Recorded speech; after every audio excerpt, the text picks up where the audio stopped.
Seats. Okay, good evening. So welcome to the regular meeting of the Board of Directors for Mid-Peninsula Regional Open Space District.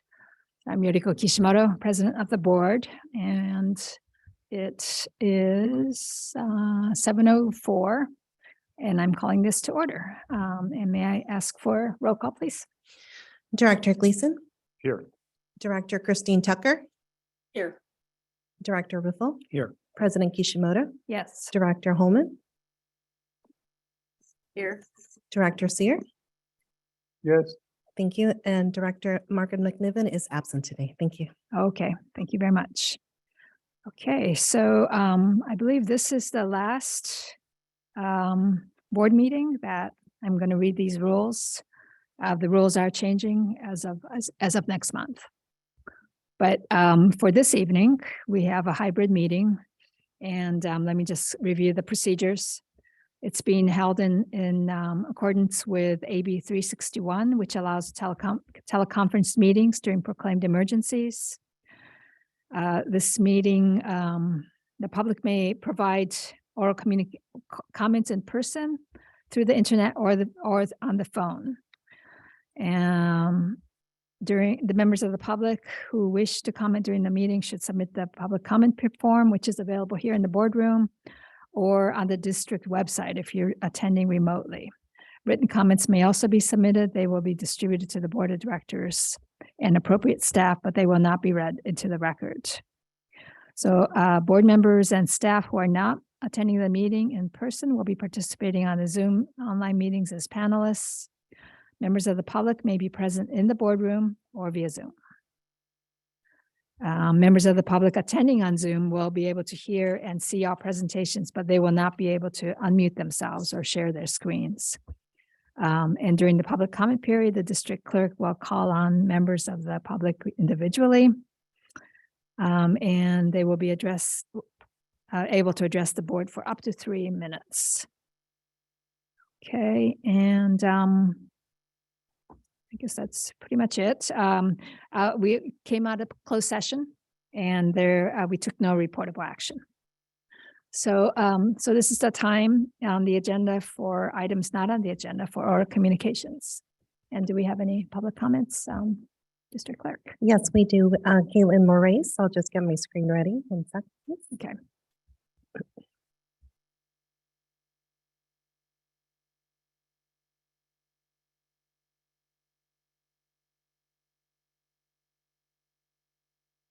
Welcome.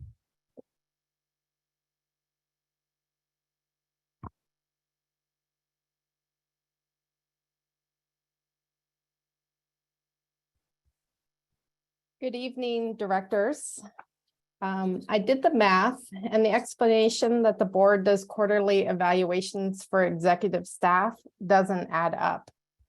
If the directors of MidPen evaluate the performance of their executive team once per quarter, why did you need 12 separate evaluation meetings in 2022 for your general manager?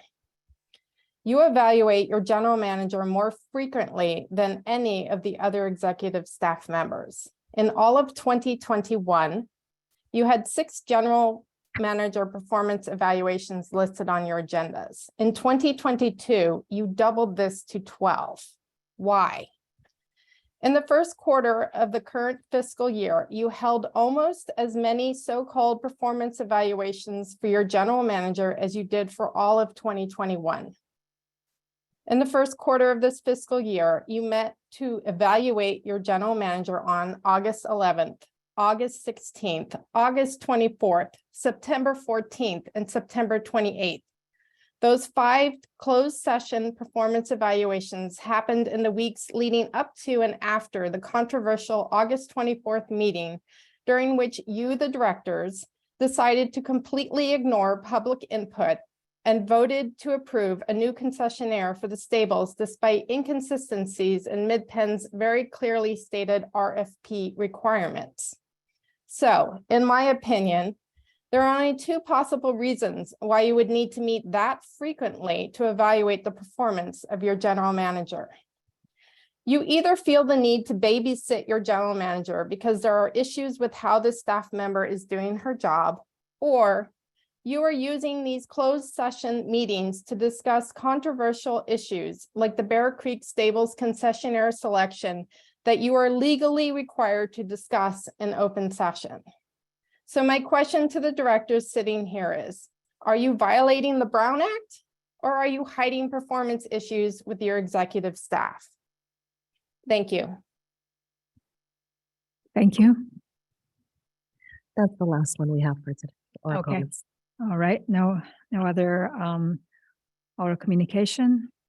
Move on to the one of our favorite parts of the day, the evening, which is special order of the day. Introduction of staff. Oh, yes.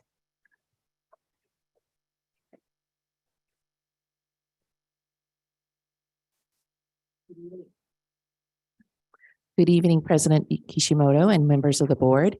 I am Jane Mark, Planning Manager.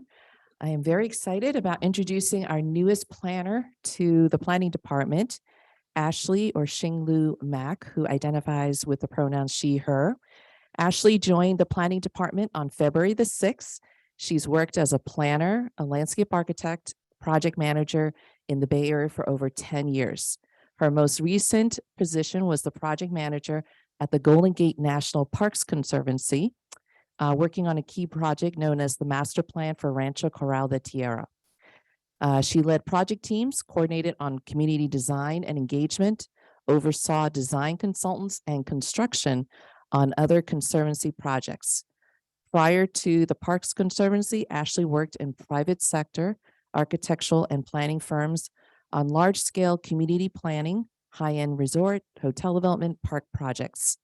She was inspired to study landscape architecture since her upbringing in Hangzhou, China, a city famous for its gardens and architecture.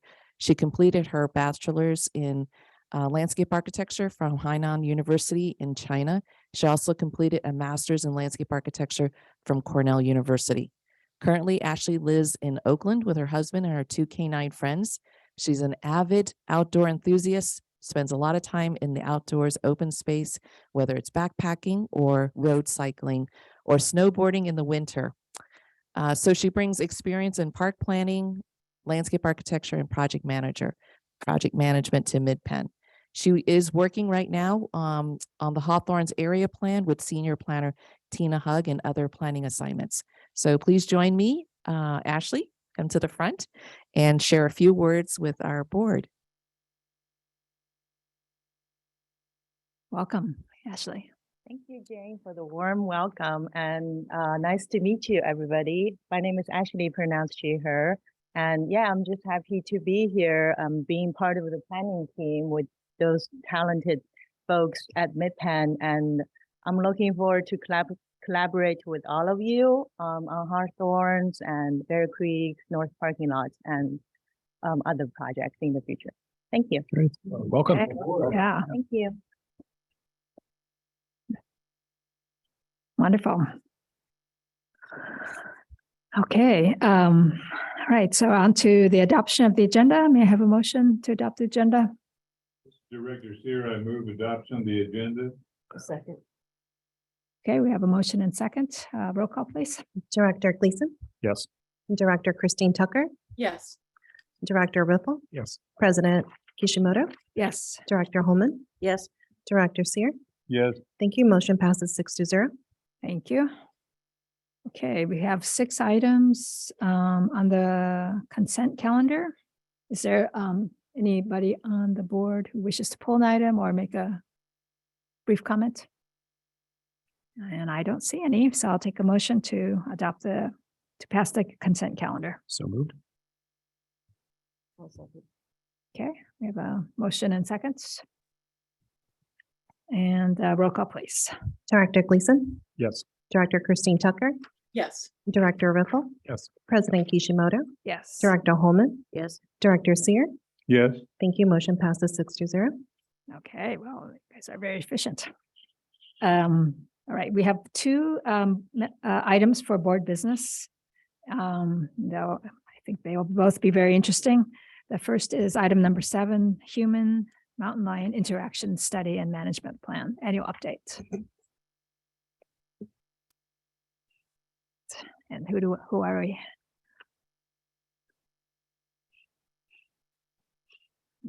Well, okay, welcome. Thank you. We're excited to hear your report.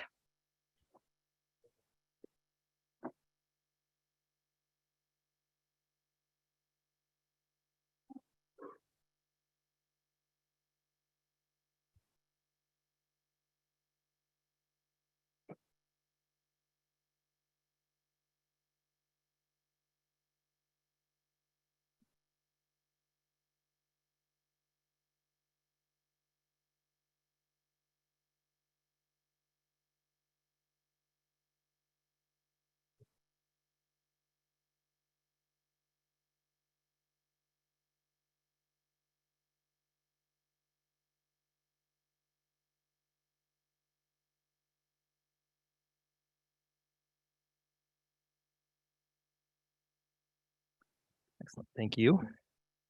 All right. Great.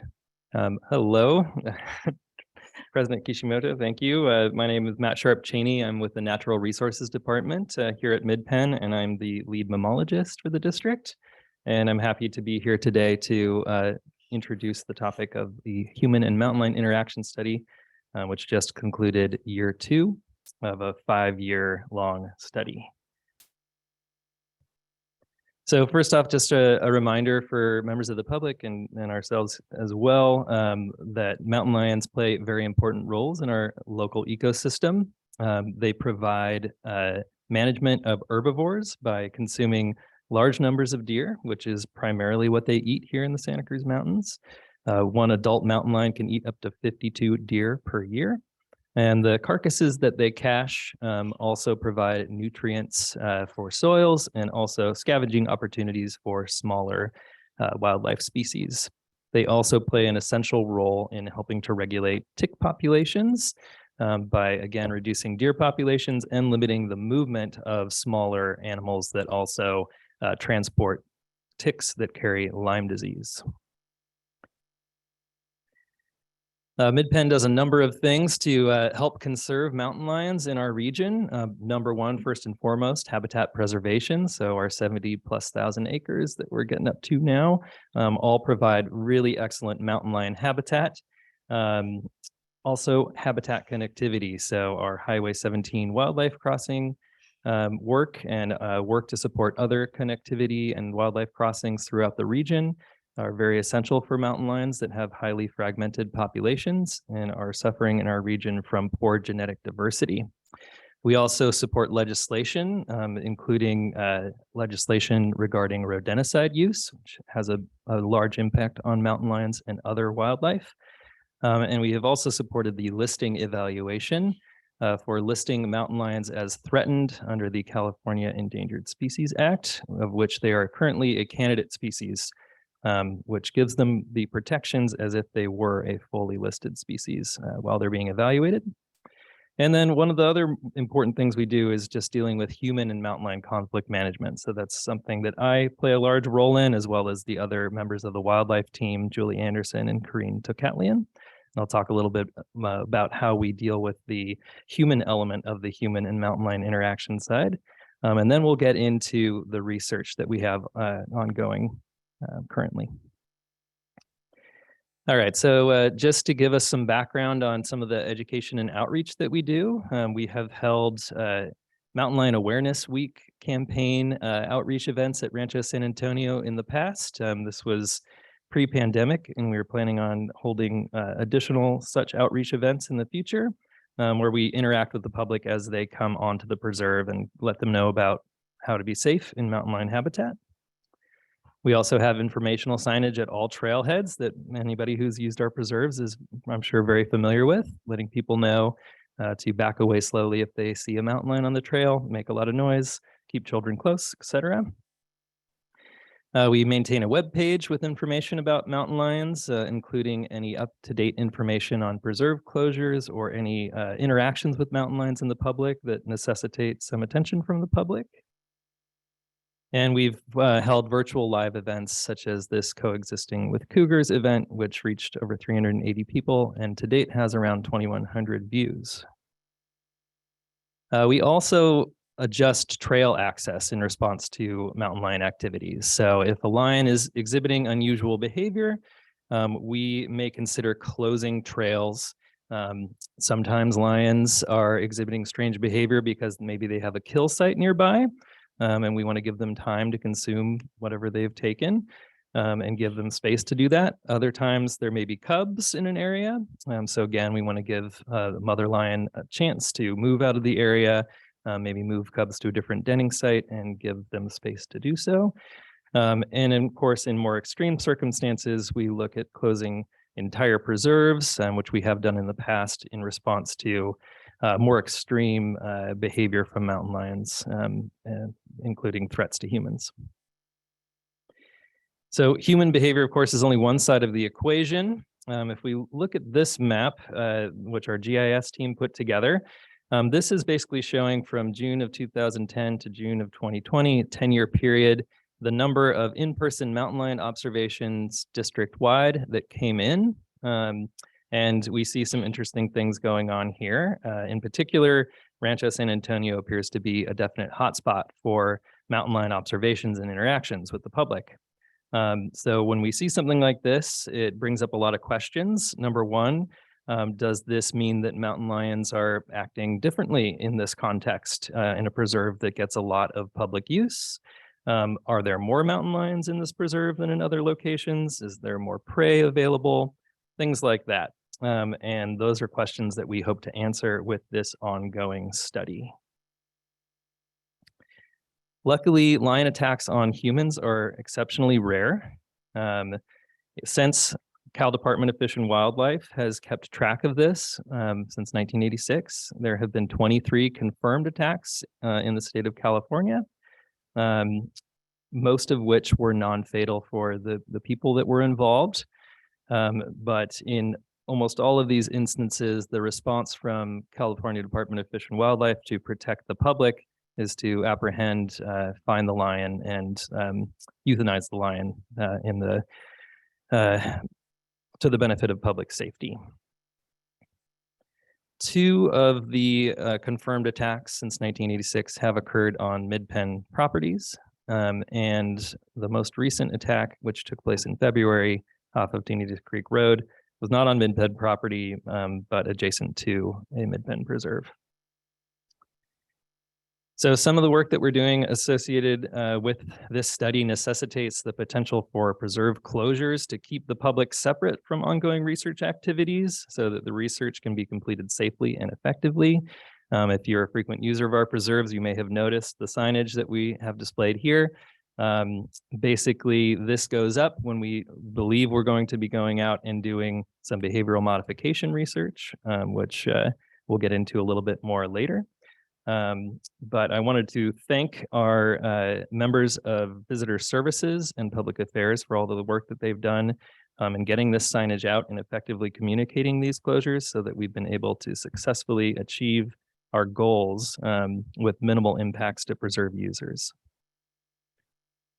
So we are now in year 2 of a human mountain lion interaction study, which is investigating strategies to reduce the likelihood of human and mountain lion interactions to keep the public and lions safe.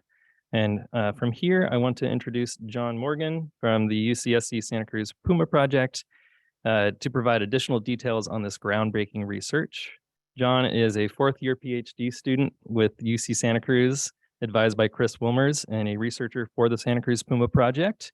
His interests include carnivore ecology, animal movement, and human-wildlife interactions, and his current research focuses on understanding human mountain lion interactions, especially in the context of outdoor recreation and in developing management strategies that reduce human and mountain lion conflict. John?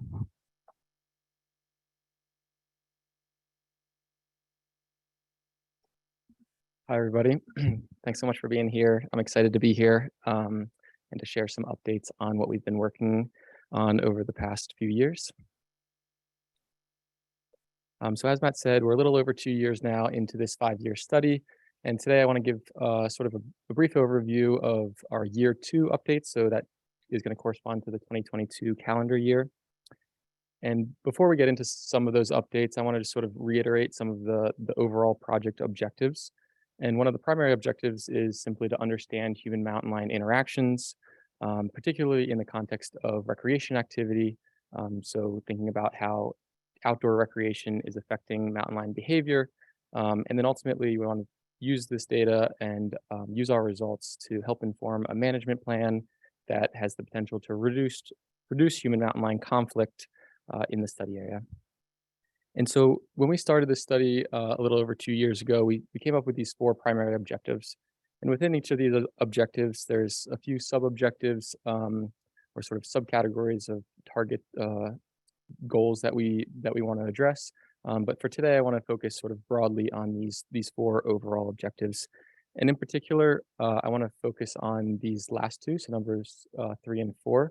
And that's simply because I think in the past year, we've made some exciting progress related to these last 2 points. But if we briefly sort of look through these objectives, the first is we were just interested in understanding how many mountain lions there are, both sort of at a regional scale, so in the entire Santa Cruz Mountains, and then we can sort of zoom in on particular study areas at a finer scale, perhaps at particular preserves, and better understand how many individuals there are there. Number 2 is we're interested in quantifying mountain lion space use, so understanding how mountain lions are moving, and whether there are any differences in their movement behavior throughout the study area. And then third, we're interested in these factors that are influencing human mountain lion interactions. And this is really where we get into the recreation activity. So understanding how outdoor recreation, whether it's hiking or mountain biking, is influencing mountain lion behavior and what that means for human mountain lion interactions on the landscape. And then finally, we're interested in evaluating some management strategies that have the potential to reduce human mountain lion conflict and offer an alternative to some of the previous approaches. And so I'll go into two particular strategies later on. And so in year 2, we were able to collar 13 mountain lions. This means that we put a GPS collar on them, and then with that data, we're able to monitor their movement behavior, see where they're going through space and over time. And 9 of these particular individuals that we caught in 2022 happen to overlap mid-pen preserves. And this brings our total since fall of 2020 to 24 individuals. So we're happy with that sample size, and we're continuing our collaring efforts as we move forward. And this map is a depiction of the home range or the territories of those 13 mountain lions that we collared in 2022. And so with this collar data, if we think about our first objective of understanding or estimating the local mountain lion population size, we can use a combination of the collar data as well as camera trap data. So camera traps are motion censored cameras that we use and put on trails that take pictures whenever something goes in front of the camera. This particular grid that's shown on this map is a grid that we've been using since 2015.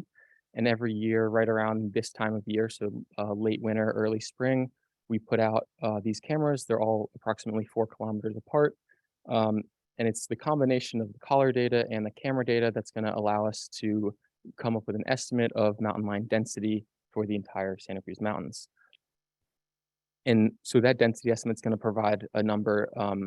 It's a number of individual mountain lions per unit area.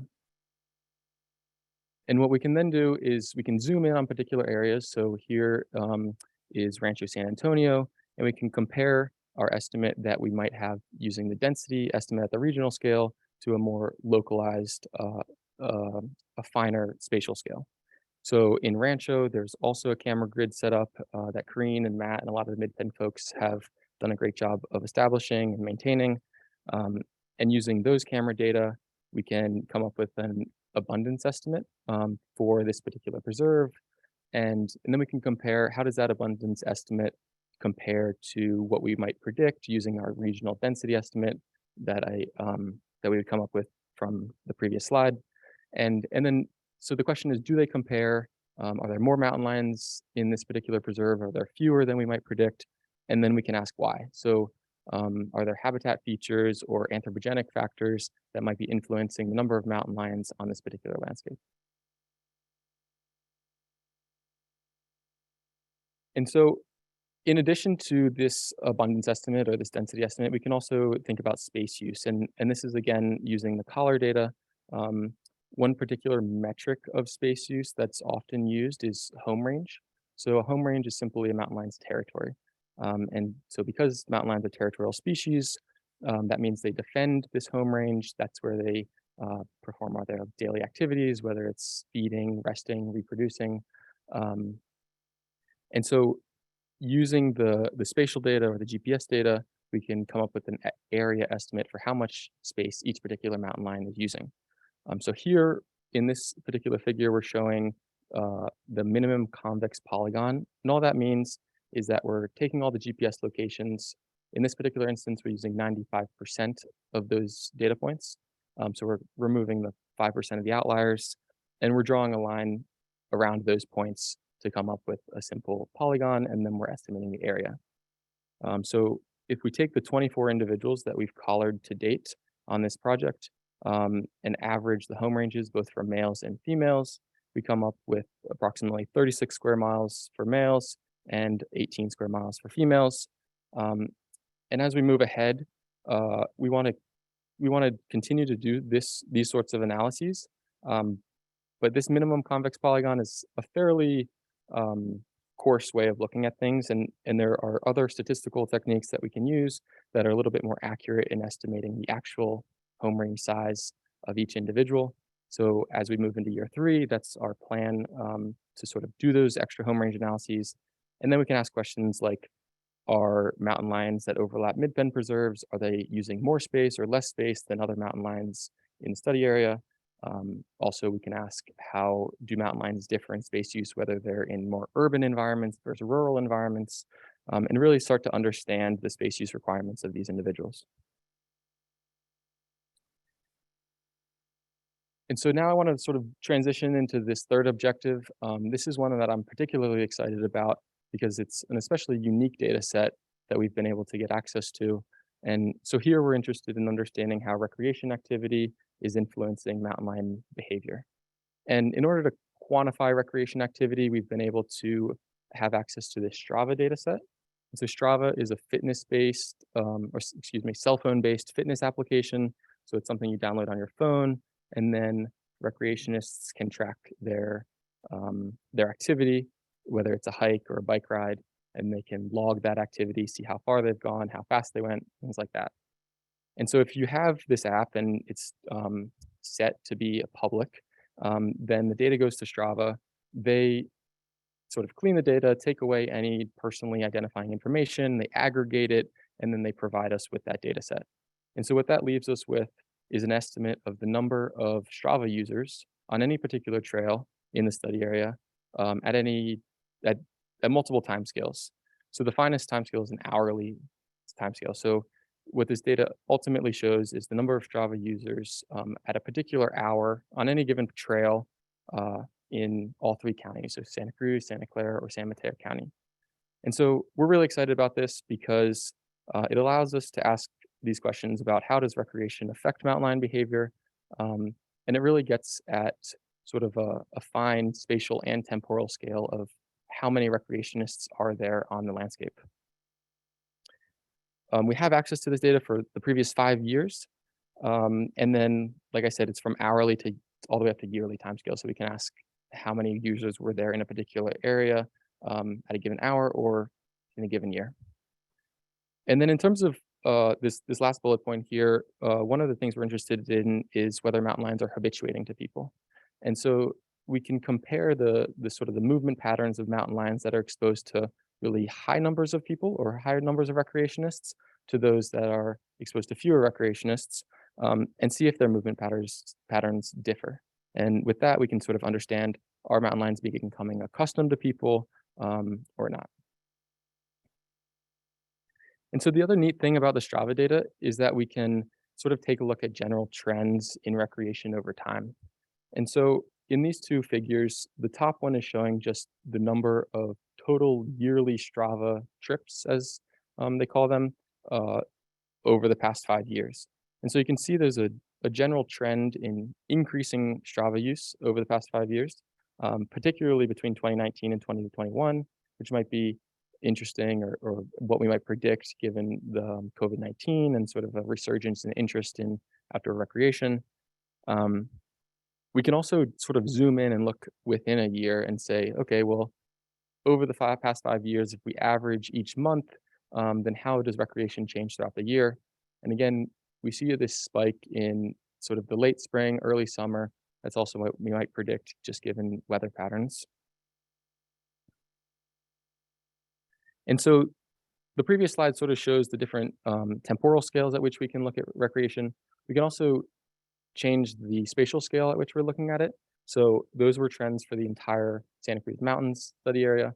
Here we zoom in again on Rancho San Antonio, and depicted is the trail system or the trail network in Rancho, and the red trails are the particularly high use trails. This is for 2022 data, whereas the pink and then the white trails are lower use. And so we can then ask, how are mountain lions responding to these differing levels of recreation? Whereas in the eastern side of the park, we see particularly high trail density as well as high trail use. Towards the western side, we see fewer trails and also lower usage. And then again, as we did with the sort of entire study area, we can think about trends.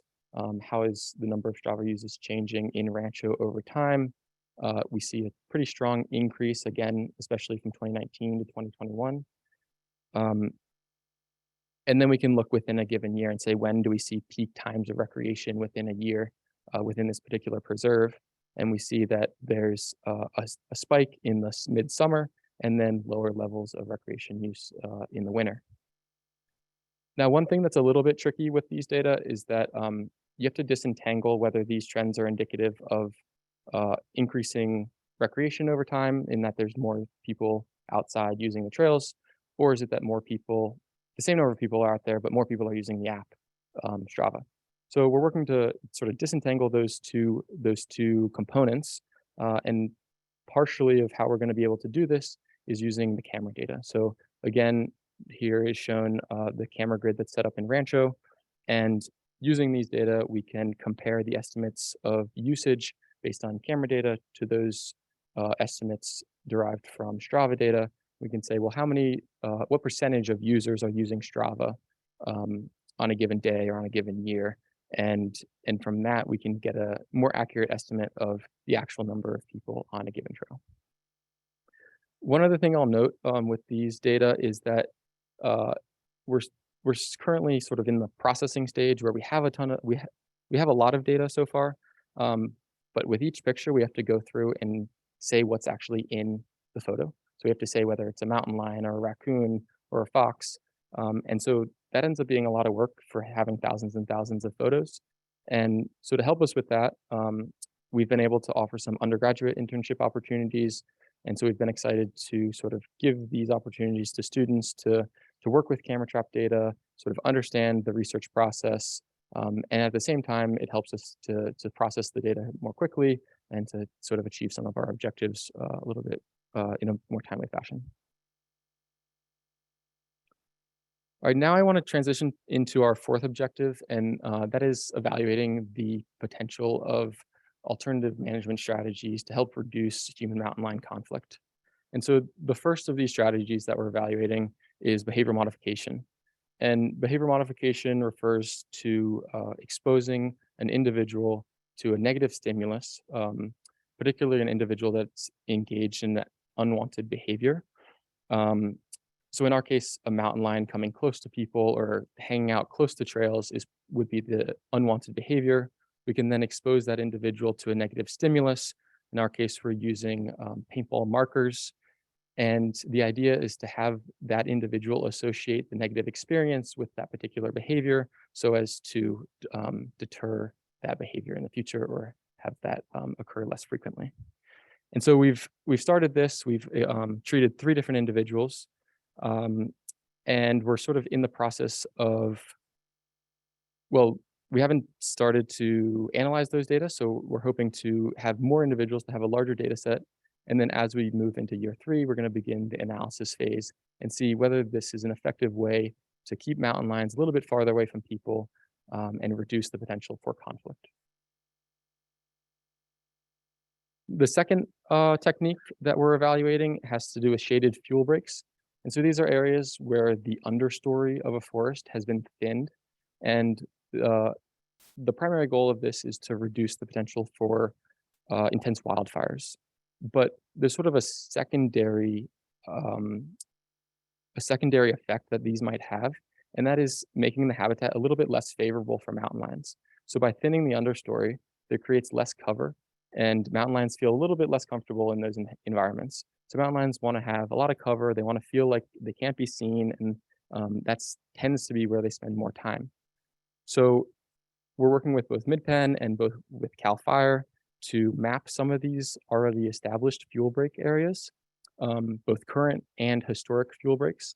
And then we can use our GPS data to say, well, how are mountain lions behaving near these fuel breaks? Are they spending less time there? Are they moving through there more quickly? And if so, then can we be strategic about where we place these fuel breaks, not only to help reduce the risk of wildfire, but also to make that habitat a little bit less favorable for mountain lions.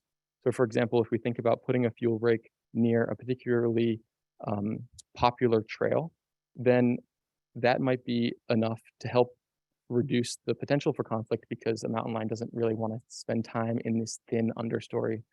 So we sort of get this dual purpose of wildfire management as well as reducing human mountain lion conflict. So as we move forward into year 3 of this project, we're going to continue with our collaring efforts and collecting GPS data on collared individuals. We're going to continue using camera traps to gather data on mountain lion and their prey.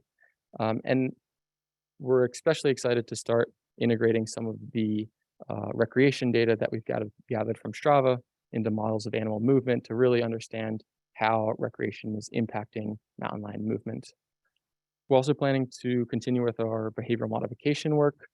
So we've done 3 individuals to date, and we're planning to continue to test that treatment on other collared individuals in the study area. And we'll also begin the analysis of the fuel break management option.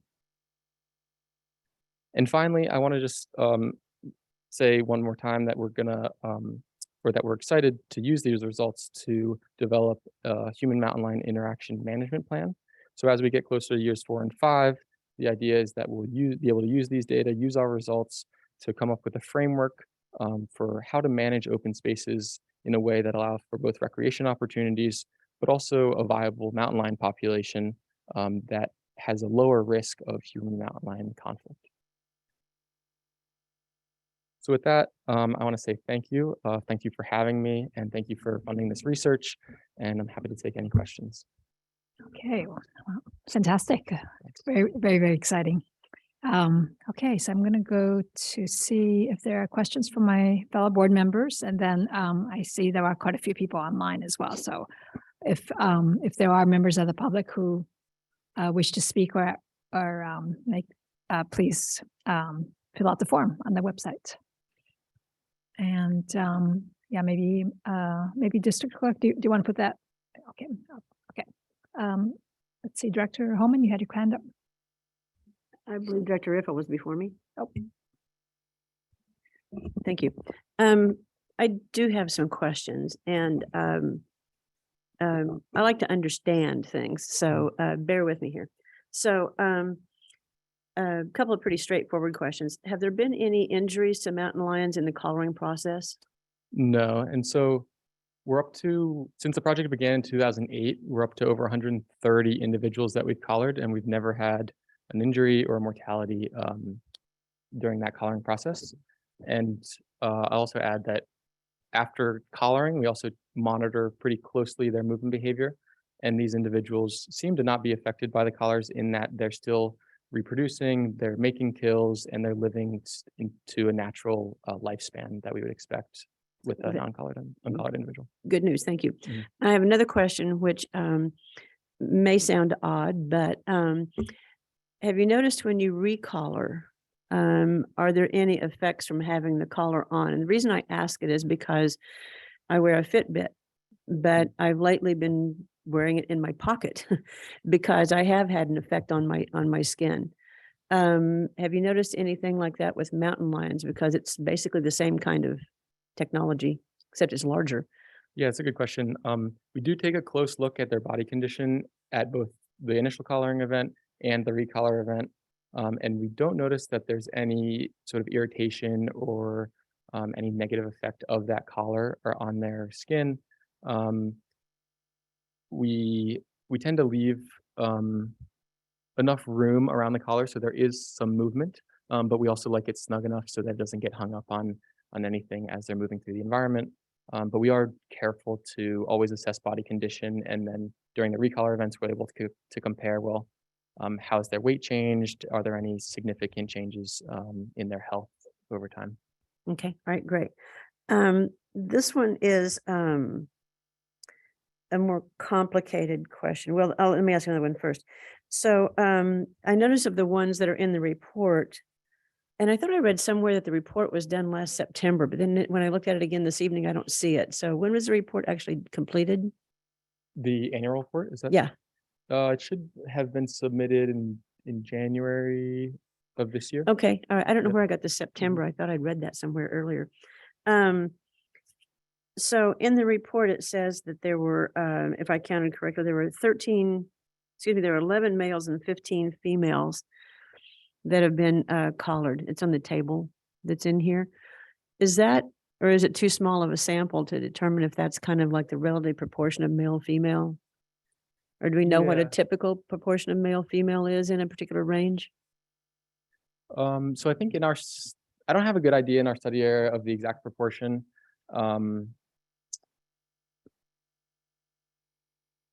That tends to be indicative of when we collar individuals, we tend to have a fairly balanced population. Mm. There are some variations in terms of males needing more space. So as with the home range estimates, males just take up more territory. And Mhm. so if anything, there's probably going to be more females on the landscape because they have smaller spatial requirements. And they also tend to overlap their home ranges a little bit more, whereas males are particularly territorial and don't want to share their space with other males.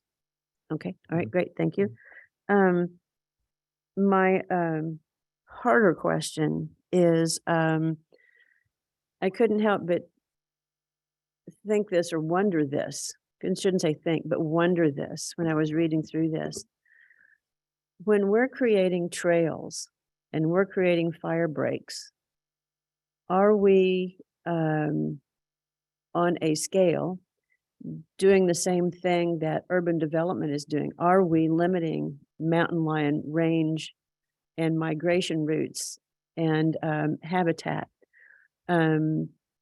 So it's a real question from my perspective. And the other is, should we, and this is a longer range question, I don't even know if you can answer it or not, but when we're thinking about trails or pondering trails and fire breaks, should we be more aware of what the mountain lions are and what their patterns are in a given area, and add that as an element of how we plan our trails and not just the terrain, which we've done such a good job of doing? But do you understand the question? Yeah, both are great questions. And I think I'm hoping that by the end of this 5-year study, we can have a little bit more of a concrete answer and better understand those impacts of trails and people on trails. I think when it comes to comparing sort of the impacts of trail use relative to urbanization, certainly there's been more research showing that these urban centers are forcing mountain lions Mhm. out and really having a strong impact. But I think the reason that this work is unique is because it's sort of rethinking how we think about open spaces, and perhaps if we have really high trail densities and really high numbers of people using those trails, perhaps they're not as favorable for mountain lion habitat as we once thought. So I think we're not quite there in terms of having our results ready to give a concrete answer, but that's certainly one of the goals that we want to be able to address. Okay. And the last question I'll ask right now is do we know yet if there's,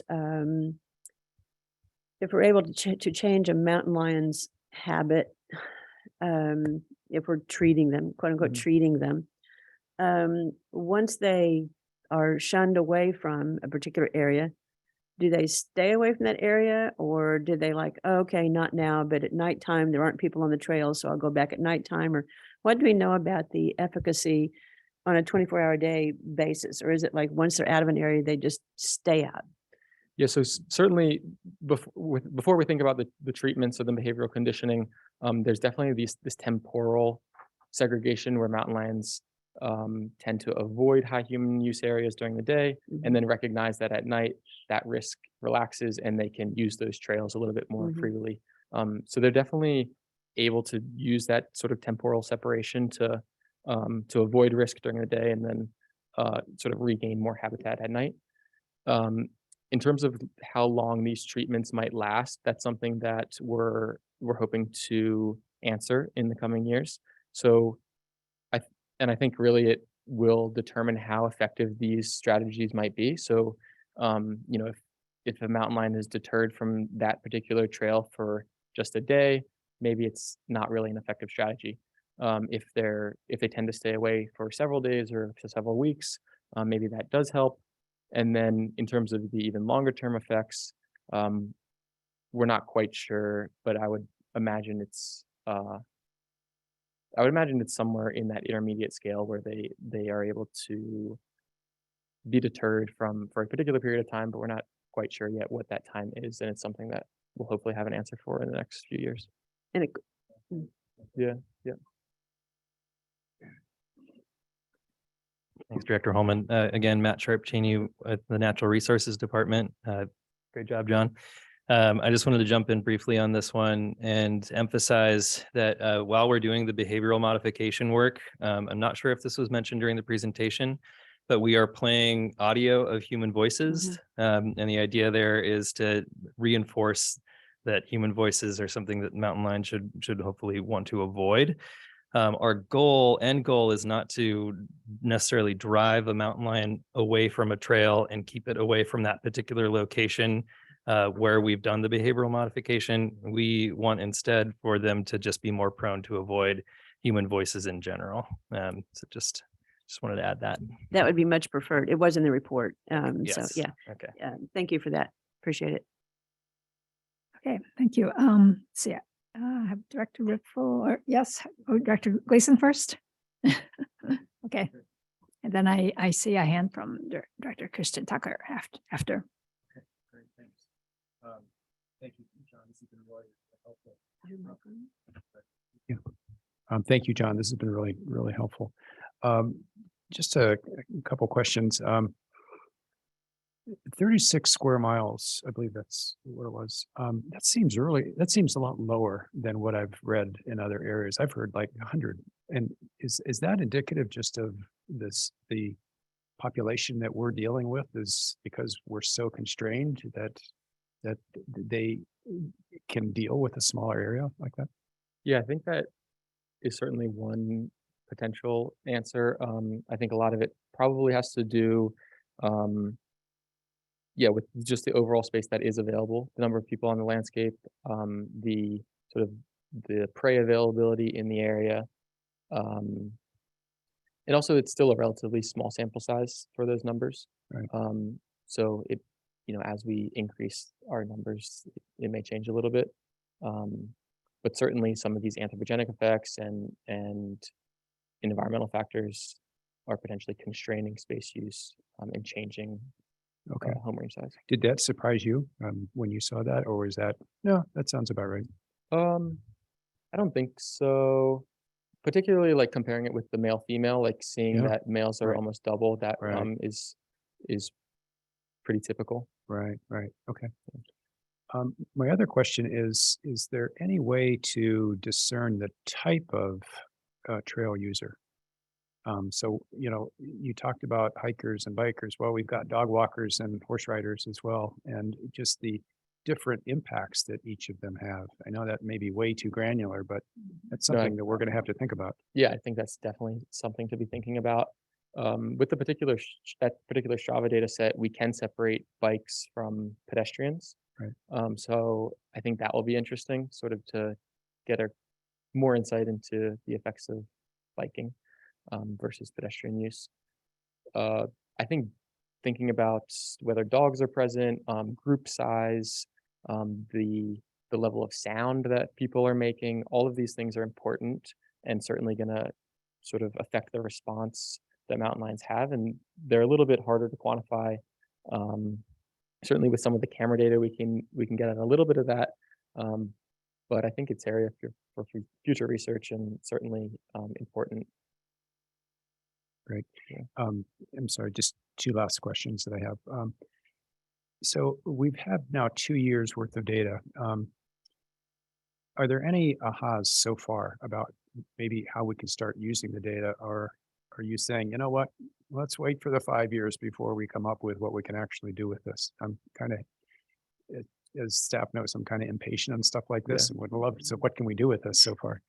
Well, I think particularly having that Strava data, having 24 individuals collared, I'm happy with that sample size. And at this point, it's sort of just moving into the analysis phase. So we've really been emphasizing being in the field, collecting the data, organizing that data. And now as we transition into sort of the second half of this study, there's going to be more emphasis on actually doing the analysis and having some results. Great. Okay. And then last question is, this is a really interesting experiment. I'm wondering, are they doing this anywhere else? And are there any opportunities to kind of compare data with either other studies or maybe even other species? Yeah, I think it's a little bit of both. I think it's really neat how unique it is. And I feel like it's fairly groundbreaking, particularly for this region.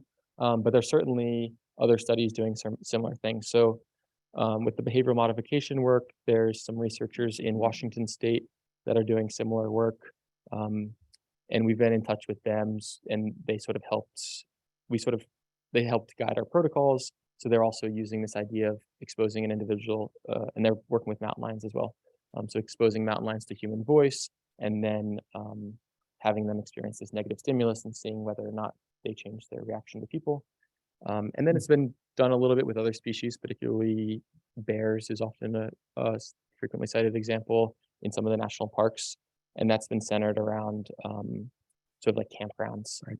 And I think the difference there is they don't have or at least what seems to be unique in this study is having the combination of GPS data with the experimental approach. And so really being able to see at a fine scale how these individuals are responding with that spatial data. Great. Thank you. Director Gleason. Yeah, first of all, thank you very much for coming here, and I apologize for not recognizing you before the meeting. I know John from his volunteer work, which also involves his scientific background. There was actually a question that came up from a constituent, which was, I think, related to a mountain lion that was killed up in maybe Pacifica area several weeks ago. And they were asking if have vehicle sounds been considered, or has there been use of vehicle sounds as a deterrent, similar to what's being done in this project? Not that I'm aware of. We haven't used it. I think it certainly has potential, and is probably a cue that mountain lions are already using when they navigate these fragmented landscapes that have highways. Certainly sound is going to be a particularly useful cue to them, whether it's to know that people are nearby or that a dangerous road is nearby. So I haven't seen it used as a deterrent per se, but there's certainly this sort of an emerging field of sound ecology, or people are talking about soundscapes and understanding how ambient noise and anthropogenic noise are impacting wildlife. So I think that is sort of certainly a promising area of research, and something that could be explored more. So another question is with respect to Strava, I would imagine that there's probably a huge variation in the percentage of people using Strava, even as you go, for example, from the front side of Rancho San Antonio to the backside, you get out farther and you have maybe longer distance trail runners and hikers. My guess is more of them are using it. And then if you go closer towards the farm and the parking lots, you might have a very low hit rate. So do you have concerns about trying to pull actual data out of a really noisy data set there, even with the camera? Yes. So one thing is Strava does sort of still indicate a relative intensity of use, even if we don't do this calibration to try to get the actual number of people. It still is promising in that it offers relative intensity, so relative to all Strava users.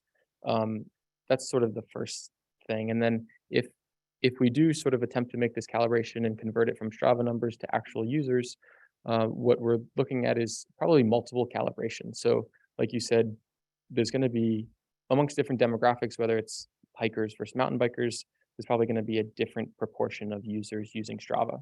So I know in Santa Cruz near UCSC, Strava is particularly popular amongst mountain bikers.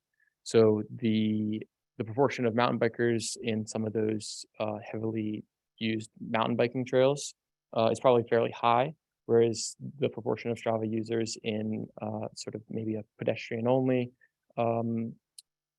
region that is farther away from campus is probably fairly low. So we're still working out how to do this calibration, but it's probably going to involve sort of a different proportions based on the study area and based on the type of user that we're looking at.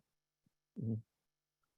Yeah, and I was just wondering on with respect to the identifying the animals on the camera images, what's the order of number of pictures, and are you doing that just visually, or are you doing it with artificial intelligence? Or?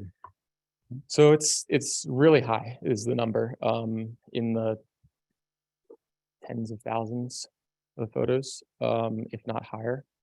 And so right now we're doing it all visually.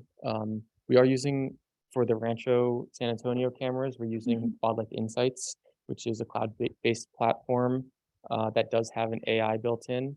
And so that sort of puts a bounding box around what the AI thinks is an animal, and then it makes a guess and gives a confidence level of, we think this is a mountain lion, we're 75% sure. But it's not to the stage yet where we're completely confident in the AI.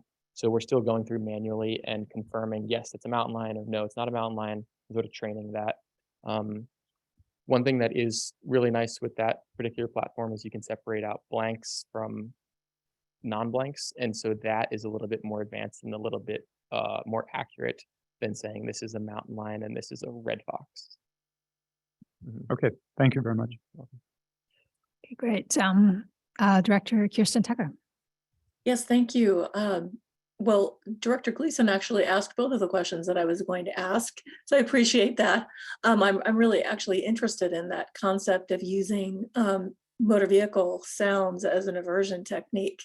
I live in Moss Beach, where that mountain lion was found killed a couple of weeks ago, and there are quite a few living in the Rancho Corral de Tierra area.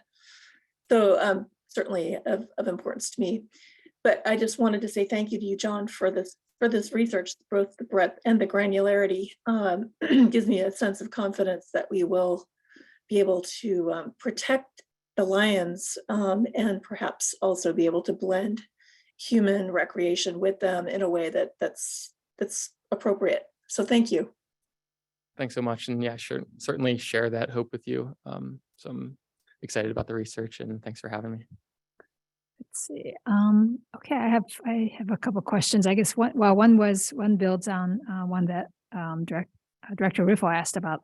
I'm also interested in that granularity that you're developing with the bikes and the dogs and such. And obviously, like on the dog, I mean, we've had discussions about dog policy, and we've been curious about the impact of dogs. So it would really help our decisions there. And then on your intensity of use, are you looking at like the parking lot data that we have? We have at least for Rancho San Antonio. Yeah, I haven't taken a look at it, but it'd be something that I think would be interesting to do. And sort of again compare those numbers based on the parking lot data, the trail, the Strava data, Just camera trap do some data. cross correlation. Yeah, and just see how they're all comparing.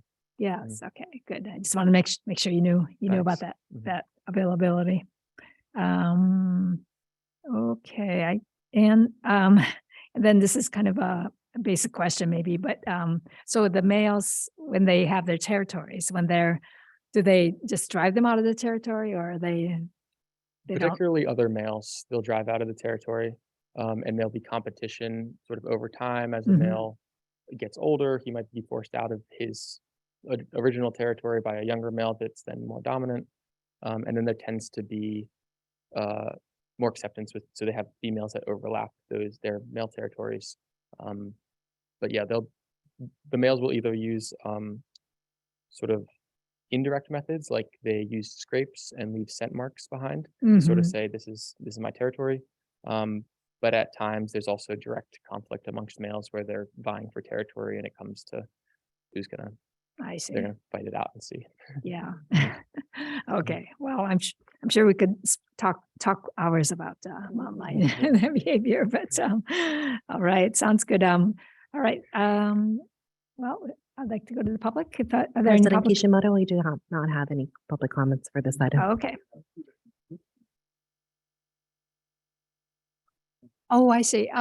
Let's see. There's a comment form back there.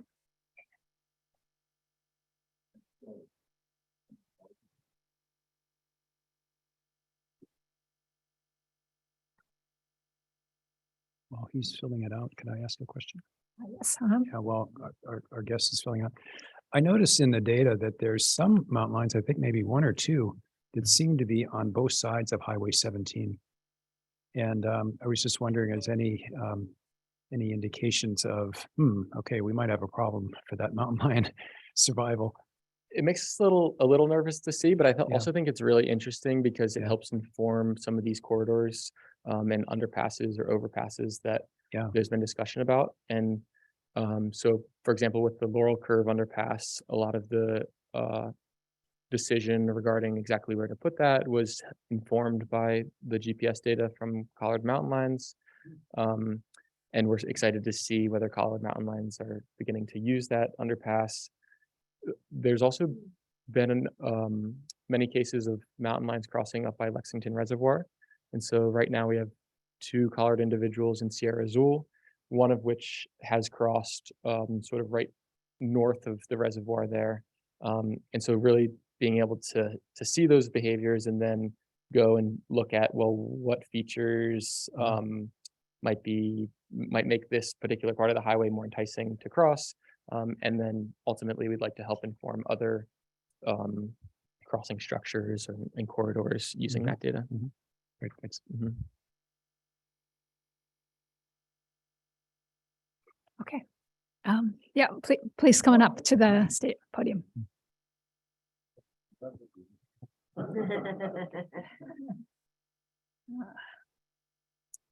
Okay, Well, so Thank you for that presentation. That is very, very enlightening. The reason I'm interested in asking 2 questions is I'm living in the middle of mountain lion habitat and on Old La Honda Road in Woodside. And we had 2 kills on our property, and it was quite exciting one night. And so the question for John and you is, your research, is that limited only to public space, or do private landowners collaborate with you? Excuse me, could you? I'm sorry. Is your research limited to public spaces, or do you have the collaboration and permission from private property owners? Because I have only 7 acres, but I'd be happy to participate. I would buy the cameras, you know. Okay, so in a way, if you could speak to the board, and if you have. Okay. And Sorry. is that the only question? No, and then there's a question of interest. John mentioned that a mountain lion kills about 52 deer during the year. we have grazing with cattle on some public spaces, public open spaces. Why would the mountain lion go for a cattle? It's much more docile and easier to catch. That's a question. So thank you very much. Okay, thank you. Your name is Hune? How do you pronounce your name, sir? Hans. Hans, okay, thank you. Right, and yeah, it's up to staff if you would like to respond briefly to these questions. Yeah, thank you, Hans. Matt Sharp-Cheney again from Midpen and Natural Resources Department, for those that are tuning in online. Yeah, we do take observations from folks that are neighboring Midpen preserves. So if you do have any observations of mountain lion activity, I can give you my card and be happy to get those. We add those to our internal database because, as mentioned, mountain lions have such a large home range that any data that we have on neighboring properties can tell us a lot about what's happening on our properties as well. And in particular, with a place such as yours with large number of acreage, if you do have a fresh deer kill, that can be really beneficial to us and the program because that's one of the best opportunities to capture and collar a mountain lion. So they typically will come back and feed on that kill for up to a week. So if that's something you're comfortable with, again, you can contact us and we can work that out. Okay, great. So this item doesn't need a motion, but and I think we've heard comments from most of the board. So is this enough comments? Any final comments? Yes. Quickly, one final comment. Maybe Matt, this is more to you than anything. So I think this is really fascinating. I'm really looking forward to the next 3 years, and I have a feeling any good scientist is going to say we need more data. So I won't be surprised at the end of 5 years we're going to need another 5 years worth of work. But so be it. But I'd like to pick up on something where I think Director Holman kind of was going. I'm just as interested in this of how we manage ourselves in avoiding mountain lions as I am about managing mountain lions to avoid us. Mm-hmm. And that's what to me managing a preserve is. And so I'm very interested as we go forward, learning on both sides of that, mm-hmm. rather than it's our land, it's our trails, so mountain lions, you get out of here. I'm kind of saying I'd like to see a balance of that, if anything, the other way around. Yeah. So just, Matt, as you design this thing and manage this thing going forward, I don't know if you want to comment on that, but that's kind of the feeling that I have about it. Yeah, absolutely. And I share those sentiments. Certainly we do a lot of work already to try and manage the human side of the equation, but there's always more to be done. One thing that I wanted to mention, which came from an earlier comment, was San Vicente Redwoods and the work that they did on the trail network out there really heavily relied on a lot of the collar data and work from the Puma project to basically show where there were really good hunting sites and habitat for lions for hunting and denning sites and things of that nature, and actually incorporated those data into the development of their trail system. So with all the work that we're doing, 24 mountain lions so far that are collared as part of this study, we're getting that same type of data now in our region that we can look at moving forward as we continue to develop more trail segments in other preserves and new locations. And we can make those management decisions with some really great, robust data now. So there are a lot of additional benefits that can give us some advice as to, where to put a trail, where to limit access, maybe even do something like seasonal closures in particular areas. All, of course, management of where people go as opposed to where lions go. So yeah, another big part of it. Yes, quick question, quick comment. Yeah, just closing comment. Director Ripple, you're exactly right. That's where I was headed with that, is like, how do we make this safe for mountain lions and people? It's like, we don't really own the land. We have possession of it. We don't really own it. So thank you for all of the data and information that you provided. And there is in the attachment, there's a link to a site. And in that site, there's also a link then to, there's a drop down for a video Mm. on how you color. And it's really fascinating to watch. I've seen something like that before, but it was good to have that refresher. So thank you for all of this. And I look forward to also with the Highway 17 crossing, as was brought up earlier too, to see how effective that's going to be. So it's great information, and I look forward to how we can best utilize this for lots of good purpose and good end result. Yeah. So thank you. Absolutely. Thank you. Okay, well, thank you. You can, oh, yes, Director Sear. Yeah, I found this really fascinating, and one of the elements that just got touched on a little, I really appreciate the cooperation between a public agency and university study. I think that collaboration benefits everybody, and it's really nice to see it come out so well. Thank you. Thank you. Well, you can tell you have the avid attention of the board and the public. So thank you so much. Thank you. Okay, so we have another meaty item actually, which is the item number 8, award of contract to Baker Tilly to refresh the 2015 FOSM, the financial and operational sustainability model. And our CFO is stepping up. To the Now for podium. the really exciting stuff. Yeah. How do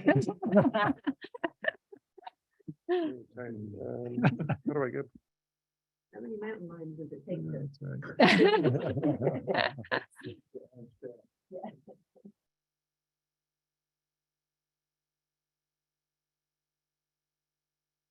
Mountain lions will take us through a light bulb. Want to hold the bulb before it's in the face?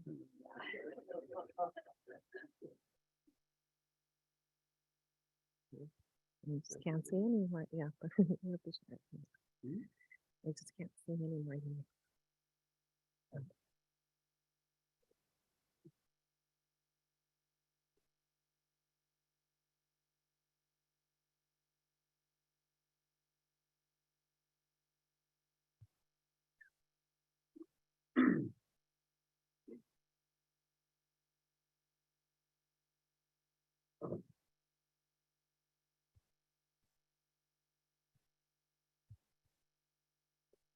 Sure. No, but it's not there.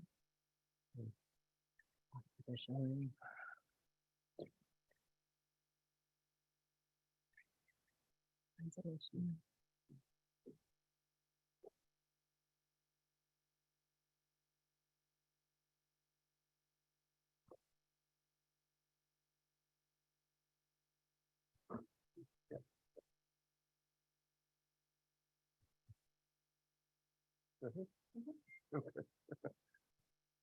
Thank you for your patience. Good evening, Stefan Jaskelak. This item is for the 2023. Stefan, can you make sure you speak right into the mic? Okay. This is for the 2023 FOSM refresh award of contract board item. I'll start off with the general manager's recommendation. That is to authorize the general manager to enter into a contract with Baker Tilly for a not to exceed base contract amount of $209,900, and also to authorize a contingency of 10% in the amount of $20,990 to be reserved for additional tasks to complete the scope of work, bringing the total not to exceed contract amount to $230,890. As far as background goes, a little quick trip down memory lane. 2014, the voters passed Measure AA, which basically meant $300 million in bond funds for capital projects and acquisitions to be completed in a span of 30 years. As I joked last week or 2 weeks ago, organizations said, oops, we don't have the capacity to do that, because that's a lot of money, a lot of projects. So that's when in 2015, the Financial and Operational Sustainability Model, FOSM, study was undertaken, which was started to implement in 2016 with the organizational structure.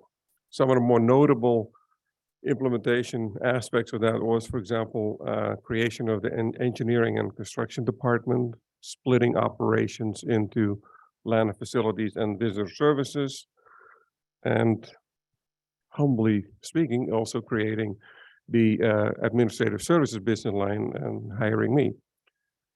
Fast forward to 2022, we reported that 55 of the 60 FOSM recommendations were implemented, which is a staggeringly high ratio. 9 out of 10 reports wind up on the shelf and gather dust. And we're still not giving up on the final 5. So that prompted the board to request a refresh of this in 2023. So that brings us to tonight. The purpose of this refresh is to provide an updated growth plan. The original FOSM provided parameters for growth, how to structure the organization, but also how to grow it sustainably. The first 5 years were very detailed. And as you go on after that, it becomes less and less detailed because you just go too far into the future and you don't have all that knowledge right off the bat. For example, one of the things is it includes new programs now that we didn't have 8 years ago, like wildland fire resiliency and coastal management. But it also is a good time to review some existing programs such as fleet management, property management, facilities management, and others. This is the fine print. I won't read all of it because there's 14 items basically in the scope of work. The first part is to look at the organizational structure to see if there's anything that could be fine-tuned. I wouldn't expect any wholesale changes here, but there's always room for improvement perhaps.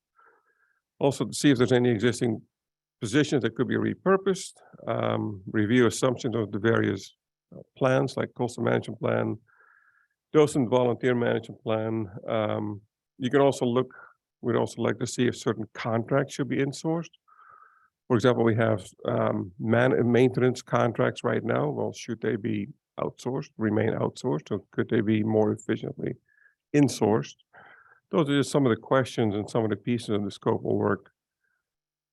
Some of the existing, like I mentioned, property management, facilities management, fleet management, integrated pest management program.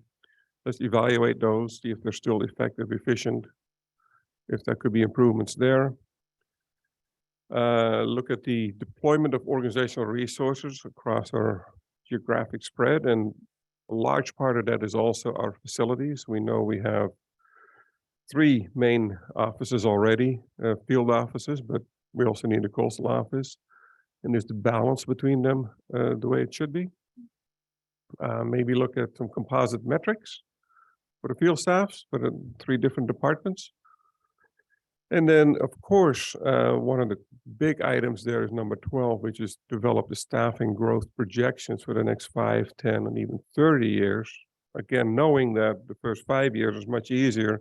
After that, it will become fuzzier as we go into the future. But to get a new balancing point, also to make sure that the growth projection is sustainable financially and that we can absorb it as an organization.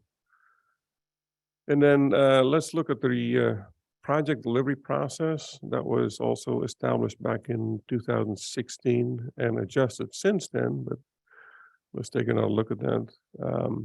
And then lastly, number 14 would be organizational improvements. Any classification, standardizations, or retention and recruitment strategies. So that's the high level, broad strokes of the scope of work. It's quite a tall order, but I think it all interacts with each other and quite doable. We're planning to have a project kickoff and then come up with a detailed work plan. The consultant will do that. In the research phase, there'll be a lot of communication with the organization on various different levels in the organization, but also different methods, whether it be through surveys or field trips or one-on-one or group interactions. They'll also review documents, of course, then work with staff and GMO to analyze, develop some models, have a study session with the board, provide feedback, and then include all the feedback from the board, from the GMO, from the project team, et cetera, to develop a final report for board presentation and acceptance. That's about a 6 to 8 month process. As far as the team, on our side, the general manager is the executive sponsor. I'm the project manager, more day-to-day coordination. The assistant general managers will provide support, as will department representatives. And that could be department managers, but it could also be different people, different levels, wherever the subject matter expert resides. And then under Baker Tilly, which used to be Management Partners, project director is Andy Belknap, and he was also the project director last round, and project manager is Nancy Hetrick. So those two names are the same as last time, which creates great continuity. And they'll also pull in subject matter experts from their organization. It's an impressive list. They have great qualifications. I don't recognize any of the names, but that's also because I wasn't here. But at least the two leaders are the same as last time for continuity. Timeline, the way we had it, right before the holidays, we posted the RFP online on Periscope, that is our online platform. We gave 5 consulting firms a heads up, and at least 200 also received auto notifications through the platform. On January 9th, we had a mandatory pre-proposal meeting. 3 consulting firms attended.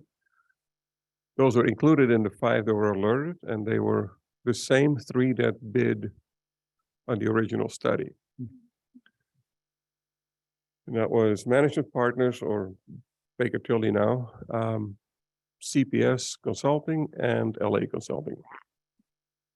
The proposals were due January 26th, and Baker Tilly was the only firm that submitted a response. They ticked off all the boxes. They addressed all of our scope of work as required. We had a meeting on February 13th. The entire review team was basically the general manager, the 2 assistant general managers, the controller, and myself. We met with Nancy and Andy from Baker Tilly, sat around the table. Basically, rather than a formal interview, it was more of a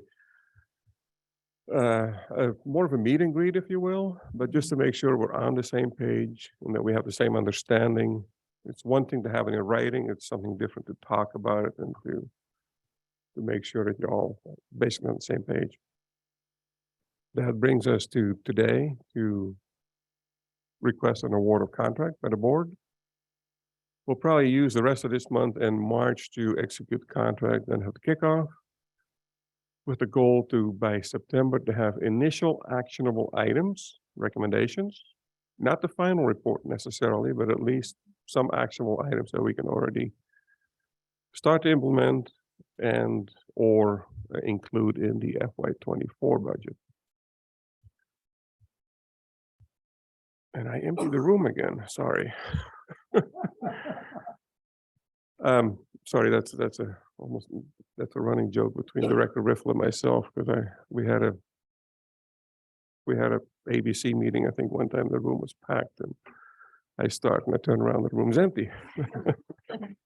It's late, sorry. But I stayed. They have to stay. Yeah, but that brings me back to the recommendation to award the contract to Baker Tilly for the amount listed. Okay. Just really quick, just to add a little bit more is one of the key project participants will be our controller, Mike Foster, of which he was part of the interview process. He jumped right into starting to do analysis based on some of the responses that our proposer had related to comparing our forecasts back in 2015 to what they are now. And so he's very excited about this project. So he's going to be very closely following it and participating and providing input. Yes. Thank you. All right, so let me go to questions. Director Sear. I have a comment more than a question. Okay, let's do questions first, Director Riffle. Yeah, thank you. First of all, I'm very much in favor of this, Stefan. Thank you for your introduction of it, and I'm going to vote for this. But I just was amazed at the depth of the of what we expect from this team, and I'm just wondering, is that too much? I mean, given what, to me, Stefan, when we first started talking about it, it was about the time we were talking about adding more people. This is probably 3 years ago. And that's just when I at least started thinking about, gosh, we keep coming back to the FOSM to justify adding people. Which so far it's been good. But that's when I just started to say, maybe it's time to relook at that since we rely on it so much. So that to me was really the driver. And then it kind of morphed into, but now we're doing a lot of different things. Do we have the right organization in place from the effectiveness and, which you've captured? But gosh, when I look at 13, and diving into the IPM and so on, does it make you a little concerned about it? That's just too much to try to ask, or are you feeling, no, that's reasonable? I think it's reasonable because there's two different ways to present the list. This list is presented as 14 line items, but a lot of them are similar, very similar. It's like reviewing programs. There's a fair number of programs. Some of them are new. Some of them have certain assumptions for growth embedded, like the coastal management plan is asking for FTEs for positions, which really then falls back into the FOSM. So all of these components, they're listed out in detail, but they all feed back into the top question of, do we need resources there or not? Right. And by calling them out separately, we're making sure that we're not forgetting any of them, making sure that they get proper attention, that they all deserve. Okay. Okay, Director Kirsten Tucker. Yes, thank you. Stefan, I have a couple questions. The first is, why was there only one proposer? Why wasn't there more interest in this? That's a good question. So the original 3 came to the mandatory pre-meeting, and one of them asked, why are you not going sole source since you're so happy with the first round? And the answer was really, you never know what else is out there who can do a better job without asking via an RFP. It was a very honest question, and I think also a straightforward answer. But it also, they both told me later on the 26th or 27th that they don't have the capacity to do it right now. I personally would take that perhaps with a little bit of grain of salt, because they probably thought that we were leaning towards Baker Tilly to begin with, so they could then deploy their resources or responses to different RFPs more effectively, rather than perhaps fighting a losing battle, if you will. But I think on the whole, Baker Tilly has provided a very solid response. They are addressing all the different requirements that we have, and they provide continuity for a fair price. So I think even though we only have one response, I don't think in this case it's a bad thing. So I see the pros associated with Baker Tilly, and I really appreciate the scope of work. But I guess I just have this question in the back of my mind as to whether we would gain anything. And I don't know the answer to this. So I'm kind of channeling Director Holman right now and kind of thinking about the devil's advocate kind of question, and whether someone, a firm that's different, that brings new eyes and a fresh vision, might provide, I don't know, something new, something different, something that would propel the organization forward in a better way. And so I put that statement out there, Stefan, and you can shoot it down. That's kind of what I'm hoping for. I'm I'm just trying to understand a little bit whether going with a different organization might provide a different perspective that would be helpful to us or not. Well, it's a good point. You can always get a second opinion, if you will, or a new perspective. The risk of that is also you might overshoot the mark by having them tool around with the organization more than you want to. But then on the other side, I mean, yeah, we have the continuity in this case. The first round of FOSM served the organization extremely well. And on top of that, it's not the old management partners, it's the new version as part of Baker Tilly. So they now have a nationwide network, whereas with management partners, they were California centric. So they do bring more to the table and more subject matter experts and more data that they can tap into than they did before. So we have an advantage, if you will, in that respect as well. Okay, thank you. I'm convinced. Thank you. Yes, Director Sear?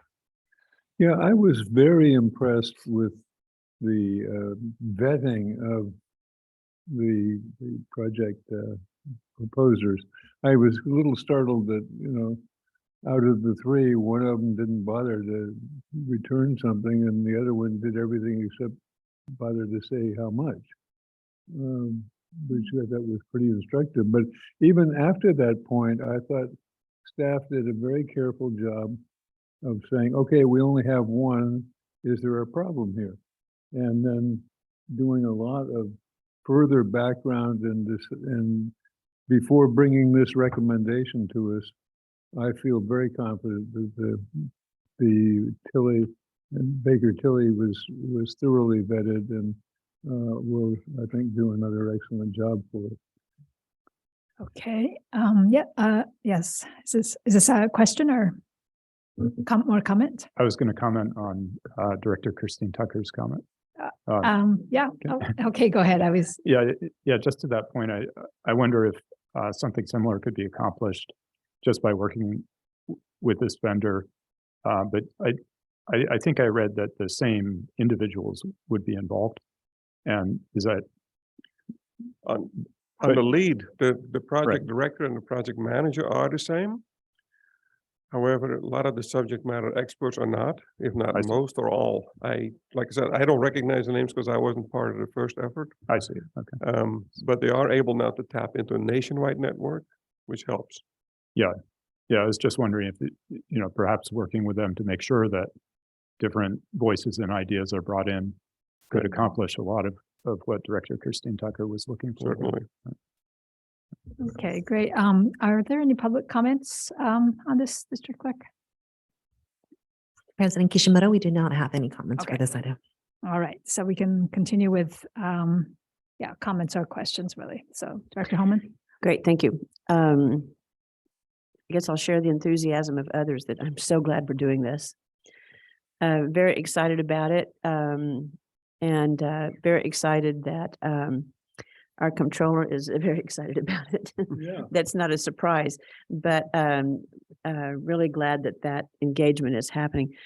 Couple of questions. Under number 4, the assumption and projections of coastal management plan, it references an attachment 4, but there are no attachments. This whole thing is an attachment 1. Unless I'm totally missing something. I don't know. So I'm Coastal management, that may have been attachment 4 to the RFP. okay, that could be. Then number 5, the projections of assumption and projection of docent and volunteer management plan. My understanding is, and it's just, you know, casual conversation, that the docent reporting or input is kind of gotten complicated with trying to make it more inclusive of information. So is that going to be looked at here too? And this also references C attachment 5. Do we know if that's going to be looked at here? And maybe I misunderstood, but I thought there was some kind of like you have to go here and you have to go there and you have to go here and then you have to go there to input all the information? Well, what they're gonna look at, I don't know if necessarily that kind of granularity, but they will be looking at the program as a whole and where it's going forward based on that docent and volunteer management plan, because there's a strategy and sort of a desired outcomes out of that plan, and related to that is staffing to implement those. So they're going to consider all that along with the other projections to confirm that those are still indeed necessary based on our capacity, our current capacities, any kind of rearrangement of capacities if that exists, et cetera. So I guess it will be addressed indirectly. Okay. And I'm not trying to indicate that people are unhappy. I'm just trying to say that I guess maybe I'm a little sensitive to this because what happened with another organization that had a lot of volunteer and docent capacity, and things were changed around a lot and they lost a lot of their volunteers. So I just want to make sure that we have something that's really functional and easy for our volunteers. I'm certainly really happy about number 6, the review of some contracts should be insourced. I'm really excited about seeing that one.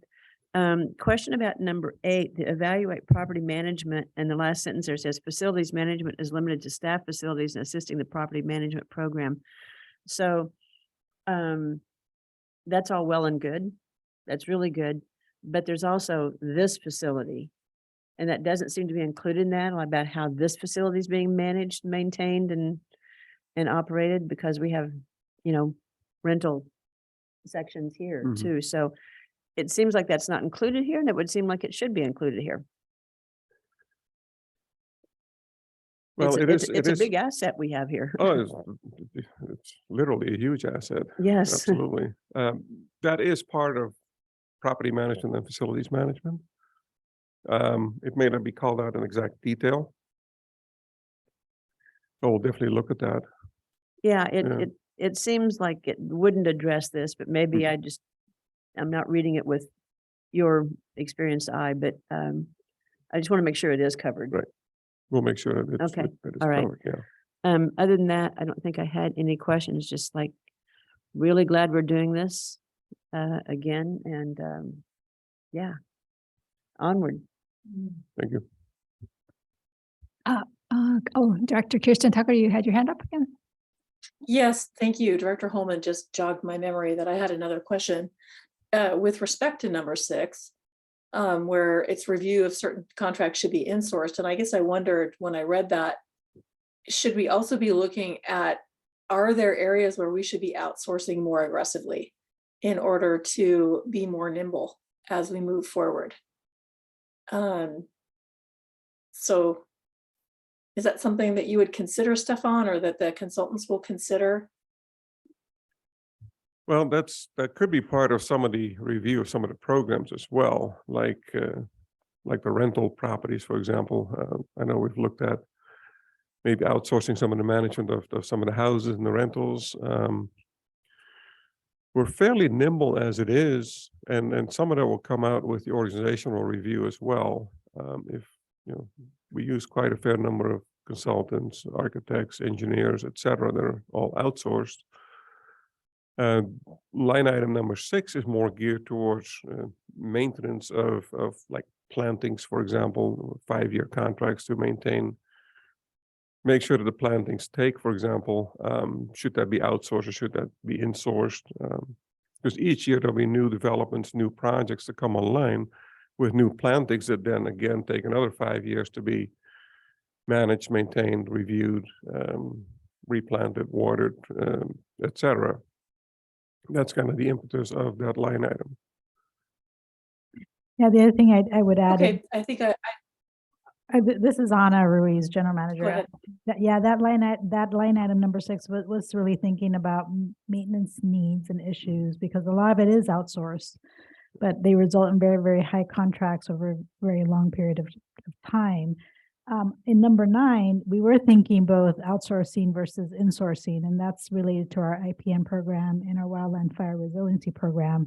So getting to what you were thinking about, Director Christine Tucker, is looking at what is that right balance in either outsourcing or insourcing that type of work as a district. Yes, and that's really what I was thinking about, is the balance of outsourcing and insourcing across perhaps a variety of I don't know what you want to call it, kind of line items or work items that we do, just to make sure that we're working as effectively as we can, and both financially and in terms of moving quickly. So sounds like we're thinking about that. Thank you. Yes, thank you. Okay. One more question, please. It goes back to, what was it? On the number 8, like evaluate property management. We do have a lot of property, and this building included. This is what made me think of it, is but evaluating our maintenance programs isn't included here for this facility or any other facilities. And you know, it's like I said, we have a lot of property with a lot of structures, and there are a lot of variety of them. I don't know why the red barn comes to mind, but it's like keeping it painted is but the maintenance of those doesn't seem to be covered here, or of any of these of our structures. You know, it is in there in different ways. And maybe it depends, I guess, on what type of facilities you're thinking of specifically, where it's actually located. Broadly, actually. Yeah, but in number 8, there is an evaluating our property management program, our facilities management program, our fleet management program. So it is looking at holistically facility structures, and that includes this building and includes other staff facilities and other major facilities that we maintain. And similarly for the property management side of things. Yeah, I hope that is, and like I say, it just and I take it that it is based on what you're saying. It's just not how it's, for my mind, it's not how it's reading. If I was a consultant, I don't know if I'd read it that way, because it talks about you know, management plans to determine proper staffing levels, capacity, and organizational structure to manage the increase in demands on the programs. So it's just not how I read it. So with the assurance that will be addressed. Yeah, and maybe there's also a difference between ongoing maintenance and capital maintenance. Like the larger tickets, like repainting an entire building or repaving the road to Mount Amanam or something like that. Those are different magnitude. Right? So definitely the ongoing part of it is included, and then for capital maintenance, we already have some reserves that at some point we'll need to review as well. Oh, yeah, looks like there's a comment there. Yeah, I just wanted to comment, you know, even outside of the FOSM review, we have our City Works program up and running. We've done a lot of work getting our preserve assets into that. We're also putting our structures into that. And part of that is developing reoccurring maintenance items that get scheduled and put into the system. So in addition to whatever review we do as part of the FOSM, that is something that we're very much working on internally with our City Works program and scheduling reoccurring maintenance activities. Okay. Yeah. So my comment is, yeah, I'm really thrilled to see this move forward. I mean, I know as a board member, I heavily counted on the FOSM to guide our choices or our decisions as a board, to guide the growth. And so it was so invaluable, and it's amazing, as you said, that we've implemented 55 out of 60 recommendations. It's that their recommendations were, I mean, they were not shots in the dark either. It sounds like they were very carefully thought out recommendations. And so and I was also very impressed with the breadth and the depth of the scope of, I mean, all the aspects that the consultants will be looking at. So that's very exciting to see. So if it's 75% as effective as the last one was, I mean, it's going to be an extremely valuable document. Let me see if my question is, so these appendices that it refers to is, I wonder if it would be helpful to the board to see either, because obviously the 12, what is it? 16 items or 14 items must be fairly boiled down. As I mean, if maybe perhaps when it comes back to us, if we can see either the RFP or maybe the proposal, just to, because there must be a lot more that's been fleshed out in terms of. There's an attachment that has a little bit more detail. Yeah, there was no attachment. And maybe it was Yeah. There's a scope of work that Right. was attached. There was yeah, attachment one. that's the entire scope of work. Mhm. Okay, and but the attachment 4 that was referenced. Oh, That's- those were for the proposer to be able to. Oh, is that right? Yeah, Attachment to the coastal management plan? Yes, it's the coastal Okay. management plan I and the see. docent. Yeah, you've seen those documents in the past. I see, okay. All right. Okay. All right. Well, so I'm very happy to see this. Thank you. Thank you so much. Yeah, I'm also really excited to see the AA review as well, that they know what pace that we need to push ourselves to get those completed. So yes, I'm ready for a motion. So I'd like to move the general manager's recommendation to enter into a contract with Baker Tilly for a not to exceed base contract amount of $209,900 and authorize a contingency of 10% in the amount of $20,990 to be reserved for additional tasks to complete the scope of work, bringing the total not to exceed $230,890. Director Sear, second. Okay. Roll call, please. Director Gleason, Yes. Director Christine Tucker, Yes. Director Ripple, Yes. President Kishimoto, Yes. Director Holman, Yes. Director Sear. Enthusiastically, yes. Thank you. Motion passes 6-0. Okay. Okay. Well, thank you very much. We're excited to see it come back later in the year. Thank you. All right. That's the end of the 2 business items. We're on to informational reports, committee reports.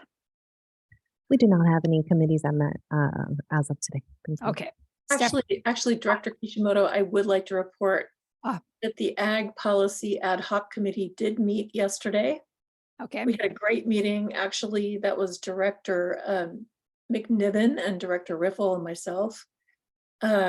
We went through the policy draft and just provided some clarification and refinement to that.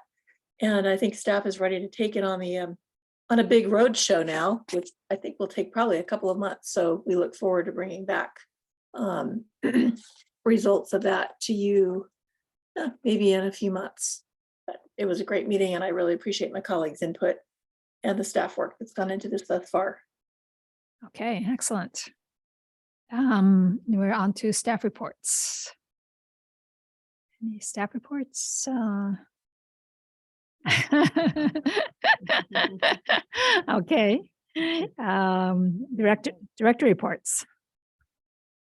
Yes, so start down here. Yeah, Director Gleason. Yeah, so I wanted to say on Sunday, I took a trail ride with my family from Garrett Farms into Fremont Older. And it was a really great experience. We had a fantastic time and a great guide. And so in my week in the preserves, I rode a horse, I rode a bike, took a hike and walked a dog. So I feel like I hit for the cycle. And then I had one request. We keep putting up these really beautiful pictures and I keep asking the staff where they were taken from. So I was wondering if it might be possible to maybe create a place on our website or something where we collect these and assuming that the places they're taken from are inbound or, legal to go to, could we actually show where those places are? Yeah. So something to think about. There's a place on the website, I think already, huh? But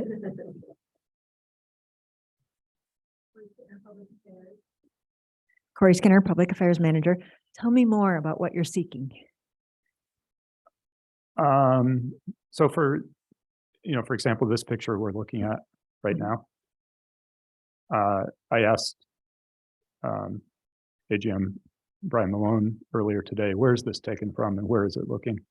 And it seems like we could post the picture and maybe show the map with a, location on it, assuming it's someplace it's legal to hike to. Potentially, we have thousands of pictures and we have many of them on our website. And in our social media. So maybe, where we can start is maybe showing, captioning the location.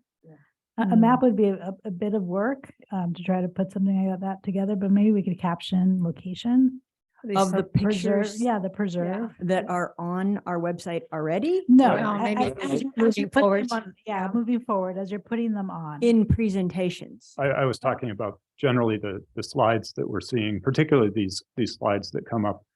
I can certainly the add that we don't, Public Affairs doesn't create all the presentations, but I can certainly add that recommendation to the template. And as people are pulling photos and using them, if they're pulling them from our sources, we have that because you have to go into the preserve to get the right to get a photo. So you know where they are generally. If they're pulling them from their own work, I'm not sure I can control that, but I can certainly ask for it. Sure, I understand. If that helps. Yeah, thanks. Yeah. Oh, yes, Director's here. Just a brief comment. The biweekly report has a marvelous photo at the beginning, and it always cites the photographer and tells which preserve is being presented. So that's very simple, rather than this was taken at X spot, because we can get 14 people trampling to try and find that spot to get the same picture. But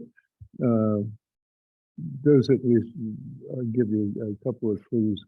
They're always attribute the photos to the photographer, which I think is really wonderful. So, thank you.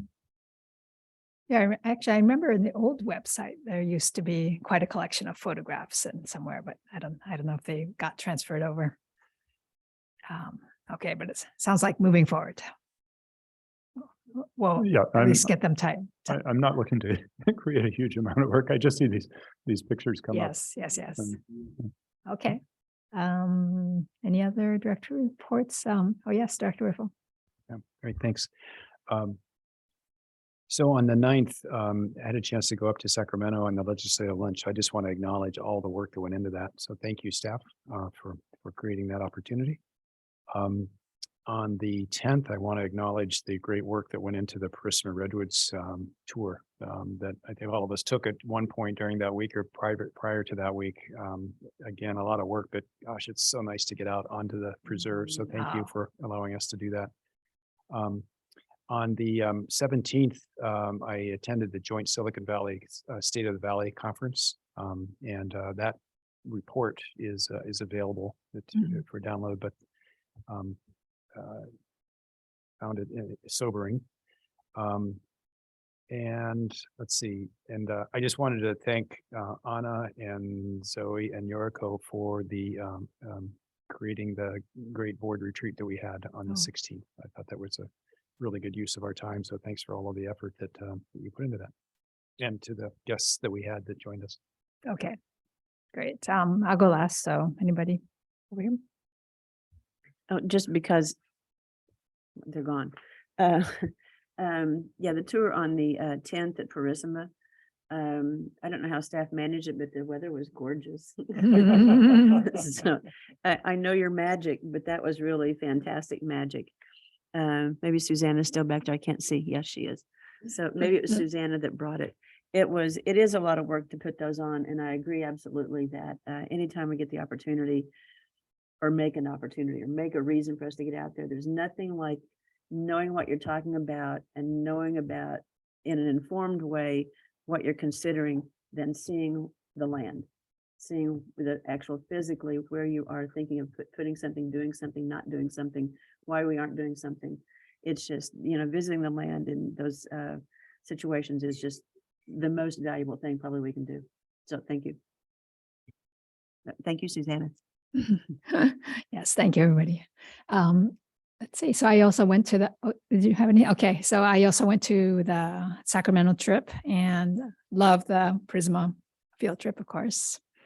And then just wanted to remind anybody who can make it, there's going to be a very interesting brown bag lunch presentation tomorrow for Black History Month on Sam McDonald's history, 12:30. So I wanted to thank staff for your support on that. Okay. And I think with that, meeting is adjourned.